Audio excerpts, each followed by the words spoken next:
ప్రశ్నిస్తే కక్ష గడతారా? TB GKS గౌరవ అధ్యక్ష పదవి నుంచి తొలగింపుపై కవిత. కేవలం మన ప్రతిపక్షాన్ని బీఆర్ఎస్ ప్రభుత్వాన్ని ప్రశ్నిస్తే కక్షగట్టి పదవి నుంచి తీసేస్తారా? మరి బీఆర్ఎస్ పార్టీకి ఎన్నో కార్యకలాపాలు చేశాను, ఎంతో కష్టపడ్డాను, కార్మికుల సమస్యలపైన కానీ ప్రజా సమస్యలపైన కానీ రకరకాలుగా నేను పోరాటం చేశాను. మరి అమెరికా పర్యటనలో నేను ఉంటే మరి తనేమో ఇక్కడ లేదుగా, ఎట్లాగో అమెరికా పర్యటనలో అక్కడెక్కడ ఉంది. మరి ఆ సమయంలో ఎలాంటి ఇంటిమేషన్ లేకుండా ఏం లేకుండా మన పదవి నుంచి తీసేసారు నన్ను. ఇది కేవలం కక్ష సాధింపు చర్య అనే, ఇది నా మీద కక్షగట్టే తీసిరని చెప్పేసి కవిత గారు ఆరోపిస్తున్నారు. ఆ విషయం ఏందో ఒకసారి చూద్దాం.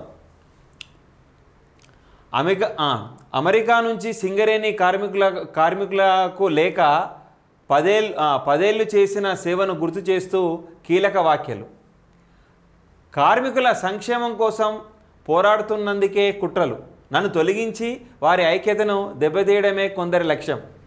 గతంలో లీక్ చేసిన కుట్రదారుల నుంచి వేధింపులు, రాజకీయ కారణాలతోనే పదవి నుంచి తొలగింపు, కార్మికులకు అండగా ఉండడానికి స్పష్టం. అంటే కరెక్టే. ఈ కార్మికుల సమస్యలపైన కవిత గారు ఏం చేశారంటే మన కేసీఆర్ గారికి లేఖ రాశారు. ఈమె లేని సమయంలోనూ ఉన్న సమయంలో ఆ లేఖనైతే వాళ్ళు లీక్ చేయడం అనేది జరిగింది. ఆ లీక్ కారణంగా కూడా కేటీఆర్కును కవితకు కొంతమంది కార్యకర్తలకు ఈ వ్యతిరేక భావాలు అనేటువంటివి వచ్చినాయి. దాని కారణంగానే తనని తీసేసినామని చెప్పేసి అన్నారు. ఏది ఏమైనా సరే పదవి నుంచి ఉన్నా లేకున్నా నన్ను తీసేసినా నేను ప్రజల పక్షాన్నే ఉంటా. వాళ్ళకు ఎప్పుడు కూడా వాళ్ళ యొక్క హక్కుల కోసం వాళ్ళ జీవితాల కోసం నేను ఎప్పుడు కూడా అండగా ఉంటా. పదవే ముఖ్యం కాదు, పదవి లేకున్నా కూడా నేను వాళ్ళకు సేవా దృక్పథంతోనే ఉంటా అని చెప్పేసి తను చెప్పడం జరిగింది. రాష్ట్రంలోని 4 ఉమ్మడి జిల్లా పరిధిలో ఉన్న సింగరేణి బొగ్గుగని కార్మికులకు ఎమ్మెల్సీ తెలంగాణ జాగృతి అధ్యక్షురాలు కల్వకుంట్ల కవిత గురువారం లేఖ రాశారు. టీబీ జీకేఎస్ గౌరవ అధ్యక్షురాలుగా 10 ఏళ్ల పాటు మీకు సేవలు చేసుకునే అవకాశం దక్కడం అదృష్టంగా భావిస్తున్నాను. ప్రతి కార్మిక కుటుంబంలో ఒక సోదరిగా సేవలందించాలని లేఖలో పేర్కొన్నారు. టీబీజీకేఎస్ గౌరవ అధ్యక్షునిగా ఎన్నికైన కొప్పుల ఈశ్వర్ గారికి శుభాకాంక్షలు తెలిపారు. కార్మిక చట్టాలకు విరుద్ధంగా బీఆర్ఎస్ పార్టీ ఆఫీసులో బుధవారం సంఘం గౌరవ అధ్యక్షుడిగా ఎన్నిక నిర్వహించడం సాంకేతికంగా తప్పో ఒప్పో అనే అంశాలను పక్కన పెడితే రాజకీయ కారణాలతోనే ఎన్నిక జరిగినట్టుగా తెలుస్తున్నది. అది కరెక్టో కాదో అనే విషయాన్ని మనం పక్కన పెడితే ఇది రాజకీయ కారణంగానే ఇది జరిగిందని చెప్పేసి చెప్పడం జరుగుతుంది. కుట్రలు జరుగుతున్నాయట, ఆ లేఖలో కూడా కుట్రలు అనేటువంటివి జరుగుతున్నాయి. 2015 ఆగస్టు 17న కొత్తగూడెంలో నిర్వహించిన టీబీజీకేఎస్ జనరల్ బాడీ సమావేశంలో 11 ఏరియాల నుంచి హాజరైన 1000 మందికి పైగా సభ్యులు సమక్షంలో తను గౌరవ అధ్యక్షురాలిగా ఎన్నుకున్నారని తెలిపారు. అంటే 2015 ఆగస్టు 17న దాదాపు కొత్తగూడెంలో నిర్వహించిన సభలో సుమారుగా ఒక 1000 మంది దాకా తనను అధ్యక్షురాలిగా ఎన్నుకున్నారట.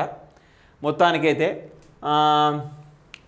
తెలంగాణ కాంగ్రెస్ ఆధీనంలోకి వచ్చాక సింగరేణి కార్మికుల సంక్షేమం కోసం పోరాడుతుంటే కొందరు తనపై కుట్రలు పన్నుతున్నారని ఆవేదన వ్యక్తం చేశారు.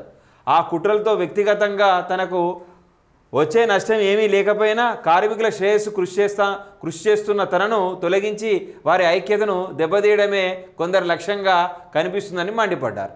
ఏం లేదు, ఈ పదవి నుంచి తీసేసి కార్మికుల లోపల ఉన్నటువంటి ఐక్యతను, వారికి నాకు ఉన్నటువంటి సంబంధాలను అనేటువంటివి తొలగించడమే. ఎవరు తీసేశారండి? మీ బీఆర్ఎస్ తరపులే మిమ్మల్ని పార్టీ నుంచి తీసేయడం అనేది జరిగింది. ఇక ఇంట్లోని లెక్కనే బయట లెక్క కనిపిస్తుంది, కానీ ఇది కరెక్ట్ అయితే అనిపించట్లేదు.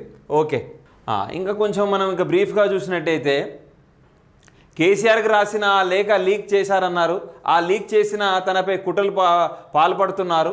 వారు ఎవరో బయటపెట్టాలని కోరారు. పార్టీలో జరుగుతున్న వ్యవహారాలను తాను ప్రశ్నించడమే తప్పుపట్టుగా కక్ష కట్టారని ఆవేదన వ్యక్తం చేశారు. ఆడబిడ్డగా పార్టీ నుంచి కోరి రాసిన లేఖ లీక్ చేసినది ఎవరు చెప్పాలని కోరితే తనపై కక్షగట్టి వివిధ రూపాల్లో వేధింపులు గురి చేస్తున్నారన్నారు.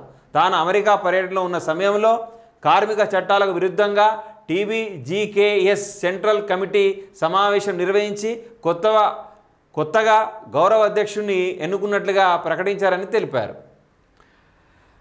గౌరవ అధ్యక్షురాలి పదవిలో లేకున్నా ప్రతి కార్మికుడి కుటుంబంలో నేను ఎప్పుడు కూడా వాళ్ళ యొక్క కష్ట నష్టాల్లో అండగా ఉంటానని తను స్పష్టం చేయడం అనేది జరిగింది. ఏది ఏమైనా కానీ మొత్తానికైతే బీఆర్ఎస్ పార్టీలో కవితకు అంటే ఒక ప్రాధాన్యత గల స్థానం అనేది బీఆర్ఎస్ పార్టీ అనేది ప్రస్తుతం ఏదో విధంగా మతలబైతగా అనిపిస్తుంది. తనను పరోక్షంగా పార్టీకి దూరం పెట్టాలనే ఆలోచనలో బీఆర్ఎస్ పార్టీ ఉంది అనే మనకి ఇక్కడ స్పష్టం అనేది అవుతుంది. ఏది ఏమైనా సరే ఆ యొక్క నిర్ణయం పైన కూడా కవిత గారు అమెరికా నుంచే స్పందించడం అనేది జరిగింది. ఇది కరెక్టో కాదో తెలియదు. ఏదేమైనా సరే నేను సింగరేణి కార్మికులకు ఎప్పుడు కూడా అండగా ఉంటాను, వాళ్ళకి ఎప్పుడు కూడా సపోర్ట్గా ఉంటాను. ఆ పదవి ఉన్నా లేకున్నా సరే నేనైతే వాళ్ళకి ఎప్పుడు సపోర్ట్ రోల్ పాత్ర పోషిస్తానని మాత్రం చెప్పడం అయితే జరిగింది. కానీ కొంతమంది బీఆర్ఎస్ సీనియర్ నాయకులు కానీ మాజీ ఎమ్మెల్యేలు కానీ మంత్రులు కానీ తనకు వ్యతిరేకంగా ఉన్నారని, తనకు వ్యతిరేకంగా ఆరోపణలు చేస్తున్నారని కూడా తన ఆవేదనను కూడా వ్యక్తం చేశారు. కంప్లీట్గా మీ పార్టీ, మీ బీఆర్ఎస్ శ్రేణులు మీ వాళ్ళ దగ్గరనే కొద్దిగా ఐక్యత భావం లేకపోవడం వల్ల మీ యొక్క విషయం అనేది బయటలో చర్చించడం అనేది కొద్దిగా జనాలకైనా ఇబ్బందికరంగానే ఉంది.